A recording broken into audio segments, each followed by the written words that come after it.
இந்த சூப்பரான water fall சென்னையிலேருந்து வெறும் 200 கிலோமீட்டரில் லொக்கேட் ஆயிருக்கு.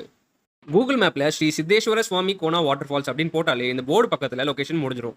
பைக்கை அவங்க ஓன் ரிஸ்கில் தான் ரோட்லேயே நிறுத்துற மாதிரி இருக்கும். ஆப்போசிட்டில் இந்த குட்டி பாதையில் ட்ரெக்கிங் ஸ்டார்ட் ஆகும். ஒரு 2 நிமிஷம் அந்த பாதையில் நடந்தாலே பெரிய கூழாங்கல் இருக்க ஏரியாவுக்கு ரீச் ஆயிடுவீங்க. இங்கேருந்து எப்படி போகிறதுன்னு ரொம்பவே கன்ஃபியூஷனாக இருக்கும். ஆனால் கொஞ்சம் தூரம் அந்த கூழாங்கல் மேலே நடந்தீங்கன்னா ரைட் சைடில் ஒரு பாதை தெரியும். நிறைய இடத்துல இந்த மாதிரி துணியில் ரூட் மார்க் பண்ணி வச்சிருப்பாங்க. அதை ஃபாலோ பண்ணிகிட்டே போகலாம். நார்மலாக வாக்கிங் போகிற மாதிரி தான் இருக்கும். ஒரு 1/4 மணி நேரம் நடந்தீங்கனாலே நீங்கள் வாட்டர் ஃபால்ஸ் பக்கத்தில் ரீச் ஆகிடலாம். இந்த சிவக்கோணம் வாட்டர் ஃபால்ஸ் ரொம்பவே பெருசு. இதில் 100-150 பேர் ஈஸியாக குளிக்கலாம்.